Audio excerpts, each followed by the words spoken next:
Welcome to A Connection is a Connection, the show where we take a break from business talk and dive into the personal sides of things.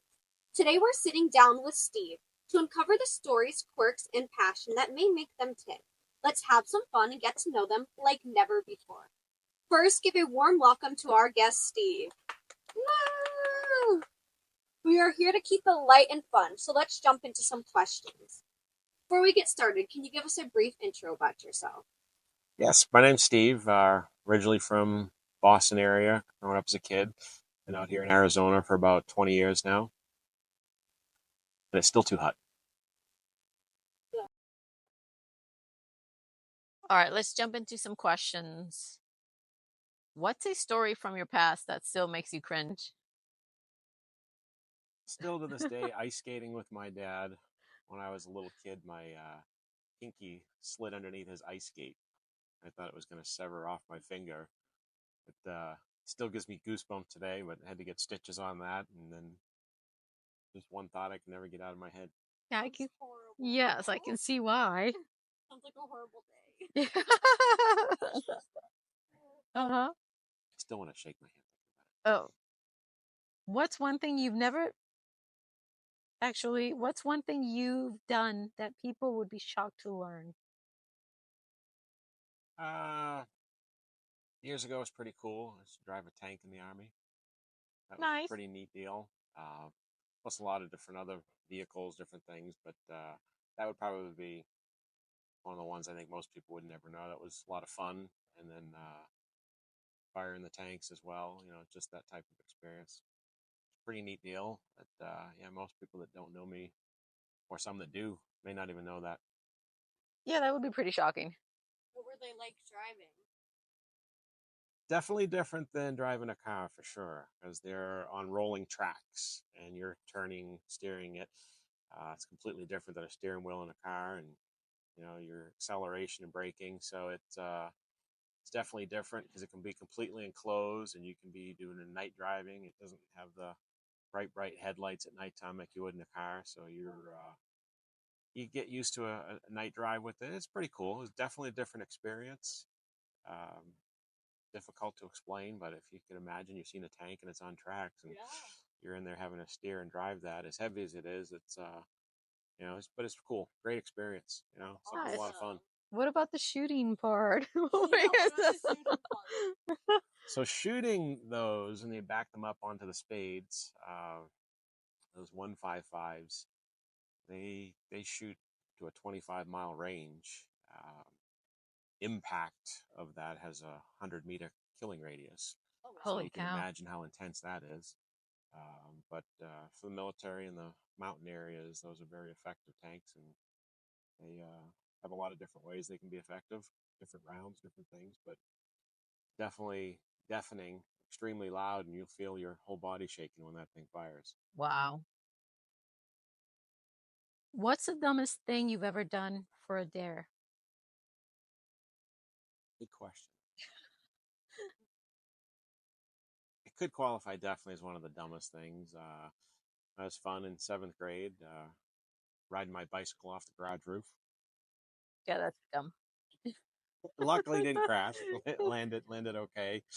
Did you hurt yourself at all? No, not at all. Thankfully, luckily, because I'm sure I would never would have heard the end of that from my parents. I would have had to tell them how I did it, and I don't know. That wouldn't have been a good story to tell. So I'm glad I didn't crash, but it was fun, and all my friends and I laughed. That's crazy. Now it's a good story to tell. So What's the hardest lesson you've ever had to learn?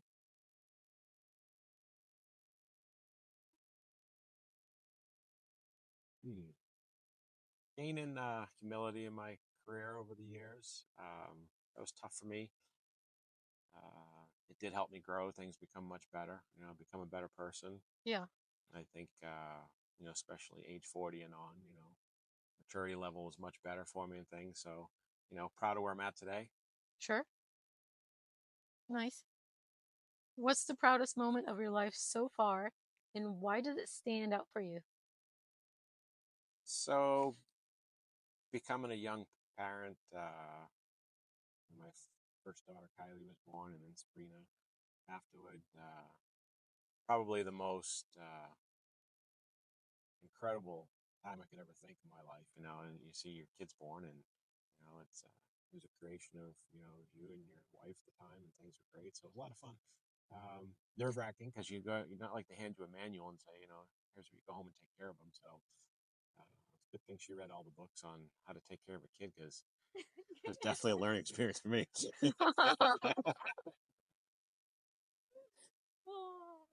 All right. Yeah, exactly. They don't. No. You have your kids, and it's like Give me the kid. go home, and you're like, now what? So we have a special question that we ask every single one of us. What are you doing for God? Great question. What I try to do for God and for myself is making sure I go to church every Sunday that I can. Being there and learning and reading as much as I can, growing from that, and just putting that into everyday life, being the best person I can, make the best decisions, and live and lead a good lifestyle for my kids, and be proud of the person I am today. That's amazing. What is the weirdest thing you've ever eaten, and did you enjoy it? Definitely didn't enjoy it. The weirdest thing I did when I was a kid is I bit into a live worm. Pretty gross. So gross. Imagine if it wiggles Wouldn't inside recommend your it. throat. Oh my god. It was pretty gross. Definitely wouldn't recommend it. I wouldn't do it again though either. Did you chew it? Started to, and then I just spit it out. Oh my Those god. are crazy things you do when you're a kid fishing when you're young. Gosh, what made you eat it? What made you do that? We were just talking about it. I know maybe it could fall back to the old deer question. I don't know if it was about one of those, but just one of those dumb things you do as a kid. Oh my god, sounds so gross. What's the most embarrassing thing you did as a kid that your family still teases you about?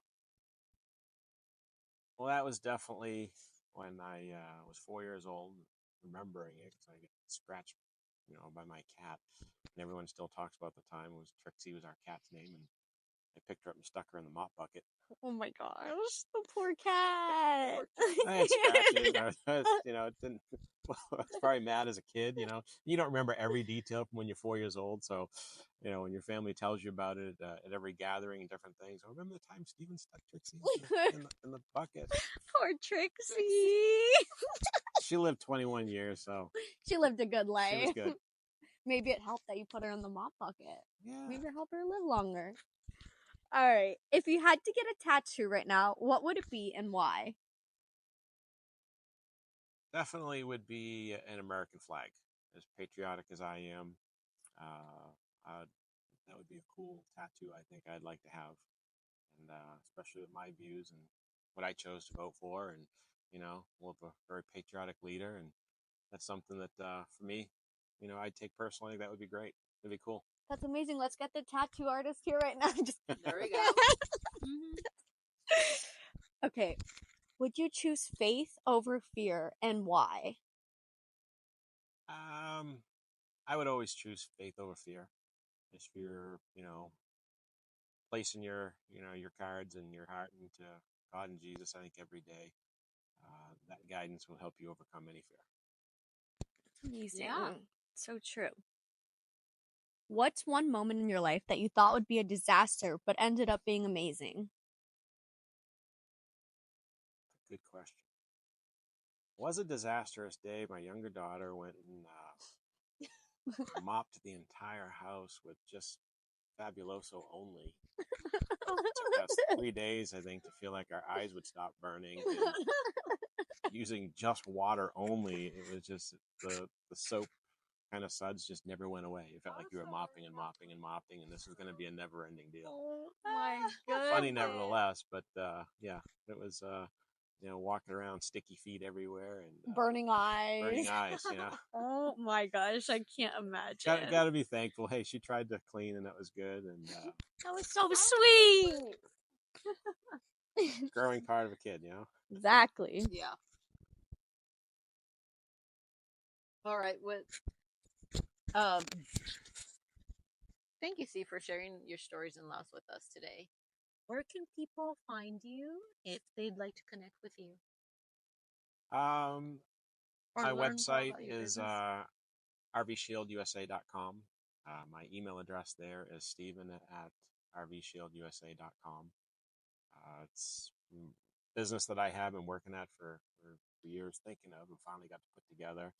And it's great. It's ceramic coatings that you can do onto your RVs, your cars, your trucks, motorcycles. So this was a process I was thinking over for the last several years to do. Have all the marketing and everything now together. Website should be ready to release soon. So I'm excited to what the future can come of that. There's a lot of friends I have that can help market the product with me that have known about it for a while. So we'll see going forward what this will be. I'm excited to see where it goes. That's amazing. Well, thank you so much for coming on, and stay tuned for the next interview.